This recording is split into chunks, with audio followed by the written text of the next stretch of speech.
வணக்கம் நண்பர்களே. Aditi agro forms YouTube சேனலுக்கு உங்களை அன்புடன் வரவேற்கிறேன். இன்றைக்கி நம்ம எதை பற்றி பார்க்க போகிறோம்னாங்க, பசு மாடுகள் சினை பருவத்திற்கு வரக்கூடிய காலகட்டங்கள். சினைப்பருவம் வந்ததுக்கப்புறம் நீங்கள் பார்த்திங்கன்னா அது வலும்புக்கு பதிலாக பார்த்திங்கன்னா ரத்தமாக அடிக்குங்க. அது என்ன காரணங்கிறத பற்றி இன்றைக்கி வீடியோவில் பார்க்கலாமுங்க. பார்த்திங்கன்னா இது என்னோடய மாடுங்க. என்னோடய மாடு பார்த்திங்கன்னா 23வது நாளுங்க இன்றைக்கி. அதாவது இதற்கு முன்னாடி சினைக்கு வந்ததுக்கப்புறம் அடுத்த சினைக்கு வரக்கூடிய காலகட்டம் 23வது நாளுங்க. இப்போதும் சினைப்பருவ காலங்கள் பார்த்திங்கன்னா 18லிருந்து 22 நாட்குள்ளே வருங்க.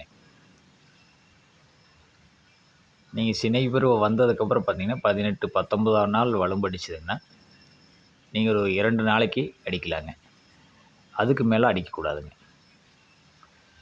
ஆரோக்கியமான மாடுகள் பார்த்திங்கன்னா அதனோட கர்ப்பப்பை ஆரோக்கியமாக இருக்குதுன்னு அர்த்தங்க. ஒவ்வொரு மாடுக்கு பார்த்திங்கன்னா ரொம்ப நாளைக்கு அடிச்சுட்டே இருக்குங்க. 10 to 15 நாளைக்கு எல்லாம் பார்த்திங்கன்னா வலும்பு அடிச்சுட்டே இருக்குங்க. அப்படியெல்லாம் அடிக்கவே கூடாதுங்க.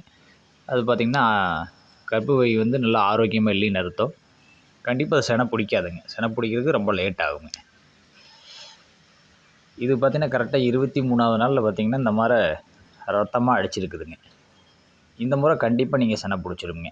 நீங்கள் ரத்தமாக அடிக்குதுனாலே நீங்கள் பயப்படலாம் வேண்டியது இல்லைங்க.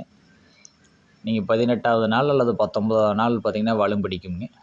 நல்ல ஒரு கண்ணாடி மாதிரி தெளிவாக அடிக்குங்க.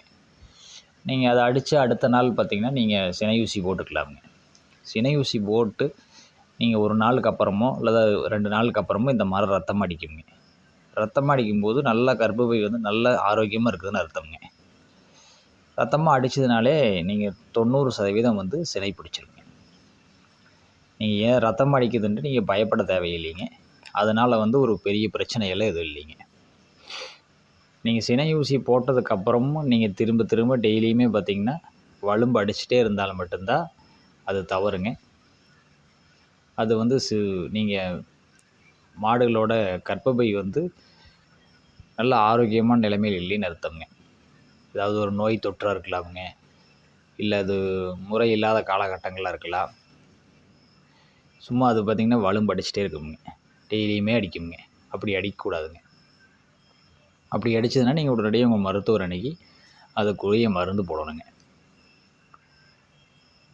இன்னும் நிறைய நண்பர்கள் எனக்கு ஃபோன் பண்ணுறாங்க. ஃபோன் பண்ணி பல சந்தேகங்களை கேட்டுக்கிறாங்க.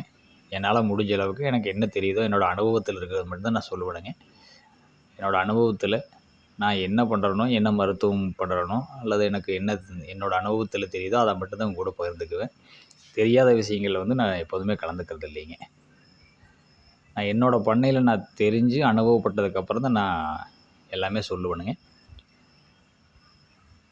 இந்த மாதிரி பல தகவல்கள் தெரிஞ்சுக்க அடுத்தடுத்த வீடியோ நான் போட்டிருப்பேனுங்க. என்னோடய சேனல் உங்களுக்கு பிடிச்சிருந்தா என்னோடய சேனலை சப்ஸ்கிரைப் பண்ணுங்கள், லைக் பண்ணுங்கள். உங்களோட கேள்விகள் எதாக இருந்தாலும் கமெண்ட் பண்ணுங்கள். இல்லை நீங்கள் நேரடியாக கூட நான் கால் பண்ணி கேட்கலாமுங்க. கண்டிப்பாக உங்களுக்கு நல்ல ஒரு விளக்கத்தை கொடுக்குறக்கு நான் தயாராக இருக்கிறேங்க. உங்களோட அனுபவங்களையும் உங்களுக்கு தெரிஞ்சதையும் நீங்கள் என்னோட பகிர்ந்துக்கலாமுங்க. ஒரு மாட்டுப்பண்ணை இன்றைய காலகட்டத்தில் நல்லா வெற்றிகரமாக கொண்டு போகிறக்கு இந்த மாதிரி நாம் ஒருத்தருக்கு ஒருத்தர் நல்ல தகவலை பகிர்ந்துக்கலாமுங்க.